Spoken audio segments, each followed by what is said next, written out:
Salam jumpa pemirsa, senang sekali Jurnal Daai hadir kembali menemani Anda. Kali ini bersama saya Patricia Lawford. Dalam edisi ini kami telah menyiapkan liputan tentang dua orang ibu yang memberi makna pada kehidupan. Lely Wahyuni, pendiri Yayasan Pelita Jiwa, dan Yulianti Wahid, penggerak kaum perempuan marginal.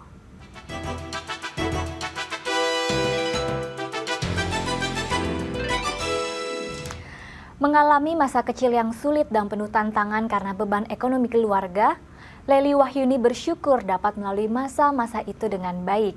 Ia merasakan pertolongan Tuhan melalui tangan berbagai pihak yang membantunya.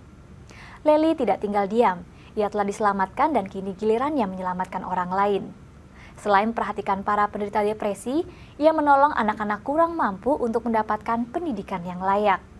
Seperti dirinya yang dapat keluar dari rantai kemiskinan, ia percaya setiap anak didiknya dapat menggapai hari depan yang lebih baik.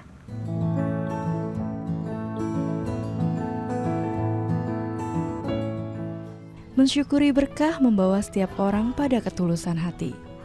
Hati yang terbentuk oleh kasih pada Tuhan, diri sendiri, dan orang lain. Kasih yang diperlukan untuk saling memberi perhatian, saling berbagi, dan saling melayani. Sebagai bentuk syukur akan kasih Tuhan, Lely berbagi dalam pelayanan kasih. Ia berkomitmen melayani mereka yang membutuhkan perhatian, kasih sayang, serta pendampingan. Jadi saya merasa seperti tadi, saya punya moto. Ketika saya buka jalan buat orang, jalan saya dibuka oleh atas, oleh Tuhan ya. Dan saya itu nyata, jalan saya selalu dibuka oleh Tuhan. Jadi ketika saya mau minta ini, Tuhan kasih gitu. Ketika saya mau minta ini, Tuhan kasih. Dan saya sakit pun Tuhan sembuhin. Itulah. Dan akhirnya saya punya tekad, saya mau berbagi.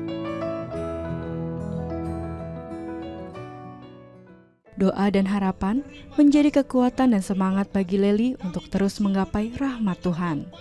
Menjalankan kehidupan dengan tekad memberi dan melayani dengan kasih. Yayasan Pelita Jiwa berdiri sejak 4 tahun yang lalu. Yayasan ini bertujuan untuk membina orang-orang yang memiliki gangguan kejiwaan pada penyembuhan secara mental dan mampu terlepas pada beban penderitaan.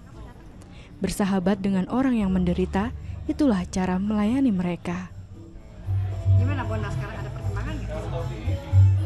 Ya, sekarang Bona udah mulai sehat ya, mulai bagus ya. Benar nggak? Siapa yang suka ngelawan orang tuanya? Hah? Siapa yang suka berat? Jadi nggak boleh ya. Kita nggak boleh ngelawan orang tua. Pendampingan juga diberikan bagi anak-anak yang berasal dari keluarga tidak mampu. Salah satunya adalah pendirian sekolah untuk anak usia dini. Murid-murid di sini hanya perlu membayar sebesar Rp5.000 hingga Rp10.000 per bulan.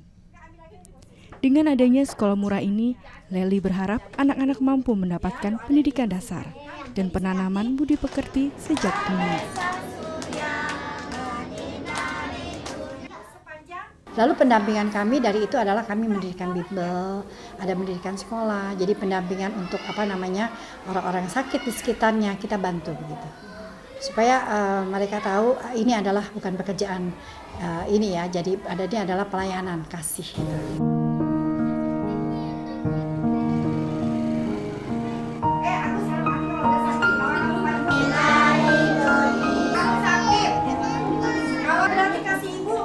Selain sekolah murah, anak-anak yang tinggal di kawasan kumuh juga mendapat bimbingan belajar gratis. Lokasi bimbingan belajar ini terletak di area pusat pembuangan sampah Kota Tangerang. Seminggu 2 kali di tempat ini, anak-anak belajar menulis, membaca, dan berhitung. Peran saya adalah sebagai ibu mereka. Ini adalah anak-anak saya anggap mereka itu anak-anak saya. Karena bimbel ini kalau mereka kan hidup dengan sederhana. Mereka sekolah. Ketika sekolah itu mereka mau belajar sama siapa, orang tua mereka tuh nggak bisa ngajarin.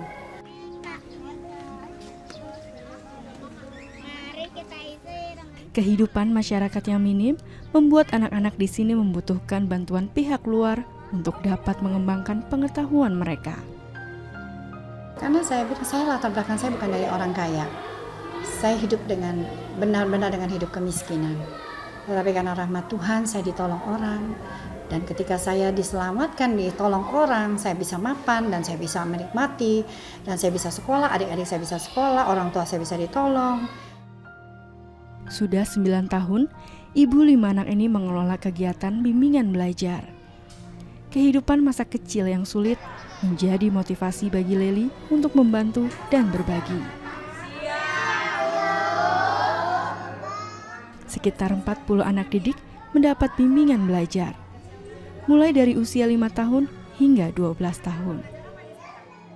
Dan akhirnya saya diangkat dari hal-hal yang kemiskinan, dan dari situ saya bilang, Tuhan, nanti saya kalau udah besar saya mau bantu orang. Saya mau semua anak-anak pintar dan bisa seperti saya, begitu aja. Kenapa saya mau seperti ini? Kenapa saya bisa? Anak-anak itu juga harus bisa. Perjuangannya meraih pendidikan adalah semangat yang ia tularkan kepada anak-anak didik. Salah satunya pada Yeheskil Loimanuel, usianya 8 tahun. Ia kini duduk di kelas 3 sekolah dasar. Yeheskil rutin mengikuti bimbingan belajar yang terletak di Gereja Yordan, Kampung Kalijaya, Tangerang. Aku setiap hari belajar bimbel IPS atau IPA. Banyak guru-guru, teman-teman, bisa bermain, bisa menulis, banyak teman biar pinter, sama biar sukses. Bunda masih Yeskil semangat supaya pintar, rajin belajar supaya bantu orang tua, menolong. Yeheskil adalah anak pertama dari pasangan Lo Kim Tun dan Lian Niao. Ayahnya Lo Kim Tun sehari-hari bekerja membersihkan gereja. Ia telah bekerja selama 15 tahun di sini. Khusus di hari Minggu, Ibu Yeheskil, Lian Niao, membantu suaminya membersihkan peralatan dapur di gereja. Setiap bulan, Lo Kim Tun mendapat penghasilan sebesar 1,6 juta rupiah. Penghasilan ini digunakan untuk kebutuhan hidup keluarga dan pendidikan anak-anak. Yeheskil termasuk murid yang pandai. Ia selalu masuk peringkat 5 besar di kelasnya. Ia menjadi harapan keluarga untuk menggapai masa depan yang lebih baik. Yeheskil memiliki seorang adik bernama Yosafat Lo Immanuel. Usianya 5 tahun. Walau hidup sangat sederhana, Lo Kim Tun dan Lin Yan Niao mengajarkan anak-anaknya untuk tekun dan taat beragama.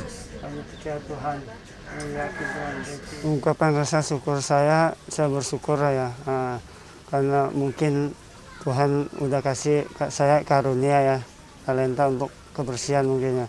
Jadi lewat kebersihan itu mungkin orang ibadah, jemaat ibadah nyaman gitu ya, bersih gitu. Bersyukur ya, walaupun saya hidupnya pas-pasan ya, pas-pasan, tapi Tuhan selalu pimpin lah. Sampai waktunya Tuhan cukupin lah ya kebutuhan gitu ya. Ada aja misalnya berkat dari mana gitu. Rasa syukur saya kenapa? Karena hari-hari itu saya dicukupi. Saya bukan kaya ya, cukup. Ketika saya berbagi itu saya diberikan. Ketika saya ada kata terima kasih, ketika saya terima, saya memberi, saya dikasih lagi. Ketika saya memberi, saya dikasih lagi. Berbagi kepada orang lain mampu memberi rasa bahagia dalam diri Lely. Semakin besar rasa kasih yang disalurkan pada orang lain, semakin besar kebahagiaan dalam diri dan sesama. Lely juga bekerja sama dengan berbagai pihak yang memiliki visi yang sama dalam menyebarkan kasih tanpa memandang perbedaan suku, agama, dan ras. Berbagi kepada orang lain adalah salah sebuah ungkapan kasih. Kepedulian para relawan ini merupakan suatu perhatian yang berharga bagi anak-anak yang membutuhkan. Selain memberikan edukasi secara akademis, anak-anak juga diajak memahami arti bersyukur. Motivasi melalui cerita dan seruan dibangun untuk mengembangkan nilai-nilai budi pekerti dan karakter dalam diri. Acaranya sih mungkin ya sama kita, acaranya ini sebenarnya lebih ke sharing, berbagi. Jadi saya mau kita semua ini antara relawan dengan anak-anak dengan warga kita bisa saling berinteraksi. Ini merupakan kunjungan kali pertama para relawan menghibur dan berbagi kasih pada anak-anak di wilayah Kalijaya, Kampung Melayu Barat, Tangerang. Menanamkan sikap berbagi adalah tujuan para relawan melakukan kegiatan ini. Anak-anak diajarkan untuk mau berbagi. Caranya dengan mengajarkan anak bersikap bijak dan mau memberi kepada orang lain yang membutuhkan. Ya sebenarnya kita mau mengajarkan gimana sih mereka dengan barang kesayangannya aja mereka tapi juga bisa melepas gitu. Sebagai ucapan terima kasih ke ibu bapak relawan gitu. Jadi ya saya mau mengajarkan mereka untuk bisa melepas ya. Terus intinya lebih berbagi ya. Dan saya terinspirasi lagi, wah ada juga yang kita sama-sama, banyak orang yang miskin yang bisa kita bantu ya. Makanya ada kata terima kasih, kita menerima kita juga harus kasih gitu. Saya mau Natal ini kita mau berdampak, kehidupan kita tuh harus punya dampak, ya dong. Jadi supaya dampak kita apa nih selama kita hidup? Oh saya ini punya dampak, saya bisa berbagi kasih, saya bisa menghasilkan sesuatu yang saya bisa bantu gitu. Saya mau jadi lilin kecil lah di tengah-tengah kegelapan, itu aja. Saya bukan menjadi orang yang besar, lilin kecil aja. Lilin kecil ini walaupun terang ini bisa menyala di semua orang. Seperti air yang mengalir, kasih dan berkat yang dialirkan akan memberi kehidupan. Karena kehidupan ini dinamis, sudah selayaknya setiap orang menciptakan sarana salurannya dengan menciptakan keberkahan. Semua di dunia ini akan selesai dan lenyap pada waktunya. Tetapi kasih tinggal tetap dan tidak berakhir.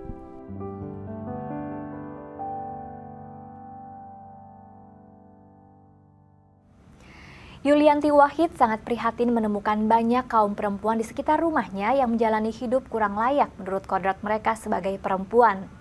Kesulitan ekonomi dan minimnya tingkat pendidikan membuat kaum perempuan terbatas dalam mengembangkan kemampuannya. Yulianti lalu mendirikan pusat kegiatan belajar masyarakat yang mengutamakan pendidikan bagi kaum perempuan di wilayah Tangerang Selatan, Banten. Pemberdayaan perempuan penting karena kaum perempuan sangat berperan dalam pembangunan di masyarakat.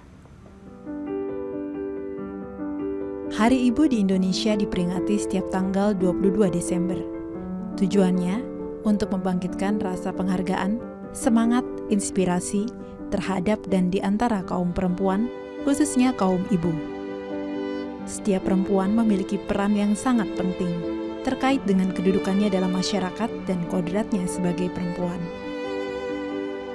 Secara resmi, Presiden Soekarno menetapkan tanggal 22 Desember sebagai Hari Ibu melalui Dekret Presiden nomor 316 tahun 1959. Tetapi, lebih dari sekedar peringatan resmi yang berdasarkan hukum, tanggung jawab akan terwujudnya peran perempuan sesuai tujuan dan kodratnya adalah tentang pemenuhan panggilan jiwa.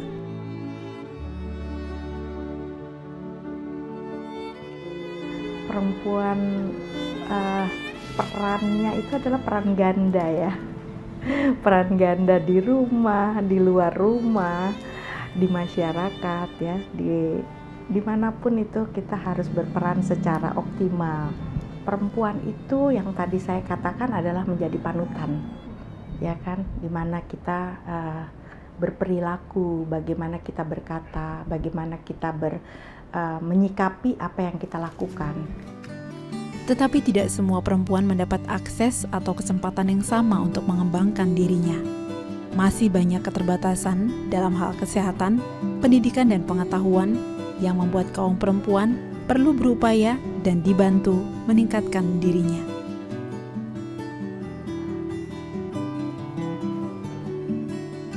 Hal ini yang mendorong Yulianti Wahid yang akrab disapa Yanti mendirikan sebuah pusat kegiatan belajar masyarakat di sekitar rumahnya.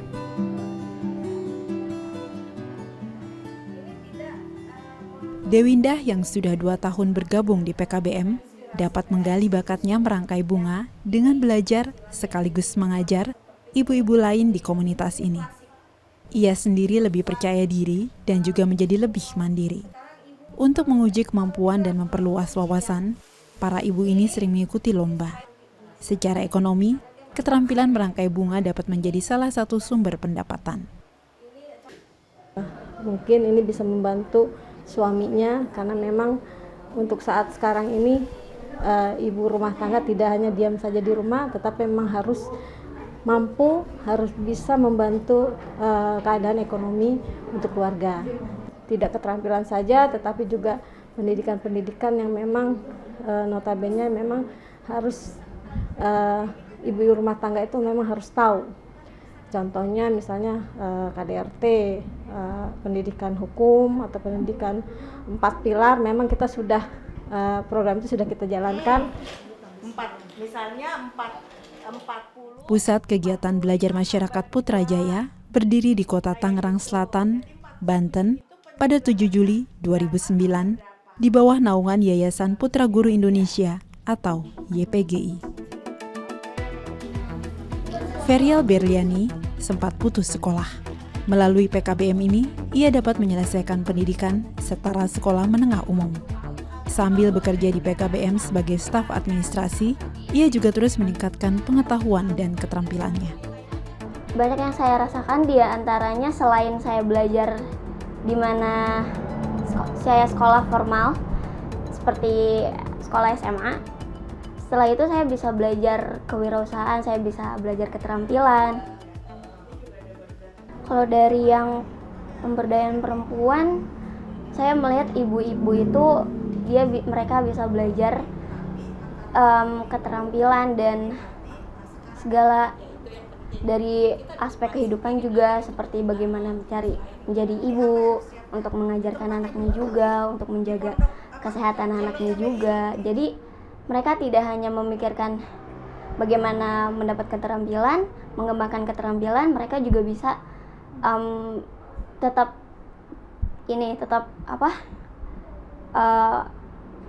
tahu perannya sebagai seorang ibu di rumah tangga.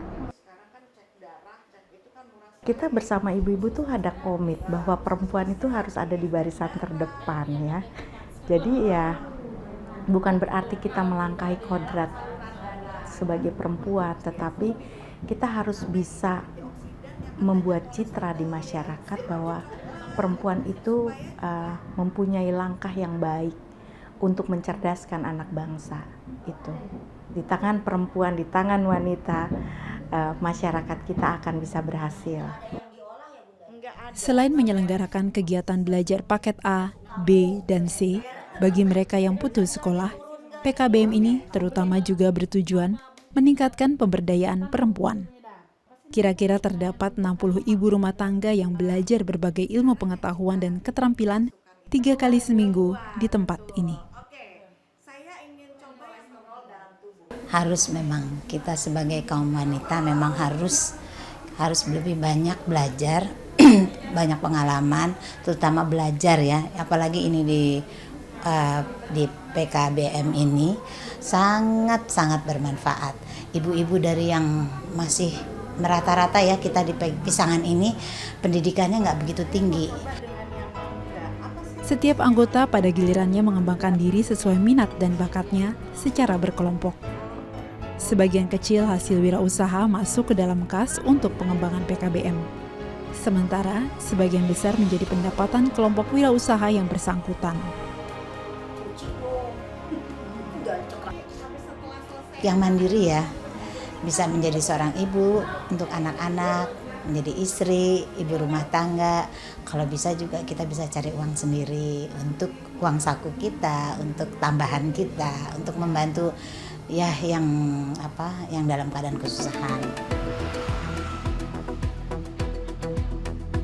Setiap hari Mumun menyiapkan dagangan sejak pukul 2 malam. Ia akan berdagang sampai siang, lalu berbelanja untuk kebutuhan harian dan dagangan. Ia menemukan jiwa wirausaha dalam dirinya dan mengembangkan keterampilannya sejak bergabung belajar di PKBM. Iya, usaha mandiri. Alhamdulillah ada buat jajan anaknya sekolah gitu. Buat ongkos sekolah, ngebantu suami dah. Kalau ngandelin semua suami semua, non nggak cukup dah mucar macir. Pengen belajar lagi kayak semula lagi. Kalau ada teman-teman mah apa lagi? Ya malah pengen bener itu. Kalau hati mah kemauan ya banyak gitu. Nomor satu yang kita tingkatkan sebetulnya hati mereka, ya. Karena kita kalau bekerja dengan hati, insya Allah akan berjalan dengan baik, ya. Karena pendekatan itu yang nomor satu yang kita lakukan. Jadi interaksi secara tadi dengan ibu-ibu, bagaimana mereka ingin masuk ke dalam sekolah pemberdayaan perempuan. Nanti kalau misalnya kalau udah bisa baca, jadi kan kita bisa tahu kita ada di mana. Penerapan pertama adalah disiplin, ya. Mungkin saya udah belajar disiplin, tanggung jawab itu dari masa kecil, di mana itu yang membuat disiplin dan tanggung jawab itu yang saya bisa bagikan kepada ibu-ibu di sini. Masalah waktu, masalah dengan bagaimana kita tanggung jawab sebagai ibu rumah tangga, sebagai kita panutan di masyarakat. Nah, itu semua itu harus kita jalankan dengan disiplin. Sebagai seorang ibu, Yanti Wahid tidak tinggal diam melihat anak-anak putus sekolah atau anak-anak jalanan. Dengan pendekatan keibuan, ia mengunjungi orang-orang dan memberikan wawasan kepada mereka yang memerlukan bimbingan dan arahan. Kita harus ingat kodrat kita sebagai perempuan, walaupun kita ada di barisan terdepan. Yang kedua, teruslah belajar bahwa sampai kapanpun ilmu itu tidak akan hilang.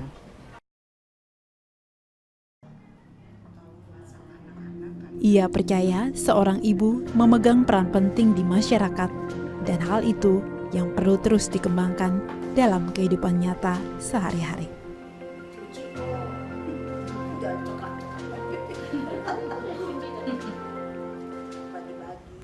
Kasih ibu sepanjang jalan tidak terukur dan tidak berakhir. Setiap orang di dunia ini lahir dari rahim seorang ibu, maka dalam diri setiap orang terdapat benih untuk mengasihi. Mengembangkan kasih di dalam diri untuk menolong sesama, berarti pula menghargai cinta kasih orang tua. Jadikan hidup ini penuh makna karena setiap peristiwa mengukir sejarah. Jika Anda memiliki saran atau kritik, silahkan kirim SMS ke 08777 407 3799 atau ke website DAI TV dan media sosial DAI TV. Akhirnya saya Patricia Lovord mewakili seluruh kerabat kerja Jurnal DAI mengucapkan terima kasih atas perhatian Anda. Sampai jumpa.